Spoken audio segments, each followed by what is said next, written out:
বর্তমান সরকার দায়িত্ব গ্রহণের পর থেকেই দ্রব্যমূল্য নিয়ন্ত্রণে জোর ব্যবস্থা নিয়েছে। রমজান ও ঈদে বড় চ্যালেঞ্জ ছিল জিনিসপত্রের দামের লাগাম টেনে ধরা, বিদ্যুৎ সরবরাহ নিশ্চিত করা। এই রমজানে যাতে কোনো পণ্যের দাম বেড়ে না যায় এবং বিদ্যুৎ সরবরাহ যেন বিঘ্নিত না হয়, সেজন্য আমরা সর্বোচ্চ চেষ্টা করেছি। রমজান মাস জুড়ে সরবরাহ চেনের প্রতিবন্ধকতা কঠোরভাবে প্রতিহত করতে সব ধরনের ব্যবস্থা আমরা নিয়েছি।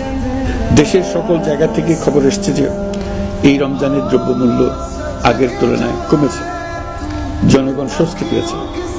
দাম নিয়ন্ত্রণে এই প্রচেষ্টা চলমান থাকবে। প্রিয় দেশবাসী, গত 16 বছরে শেখ হাসিনা যে ভয়াবহ লুটপাট কায়েম করেছিল, আপনারা সেটার ভুক্তভোগী ছিলেন। ছাত্র জনতার অভ্যুত্থানের মুখে তারা পালিয়ে যাবার সময় এক লন্ডভন্ড অর্থনীতি থেকে গেছে। এই পরিস্থিতিতে দায়িত্ব নেবার পর অর্থনীতি পুনরুদ্ধারের জন্য অন্তর্বর্তী সরকার নানা উদ্যোগ নিয়েছে। ব্যাংকিং খাতে শৃঙ্খলা ফিরেছে। ক্রমান্বয়ে অর্থনৈতিক অপরাপর সুযোগগুলো ইতিবাচক ধারায় ফিরতে শুরু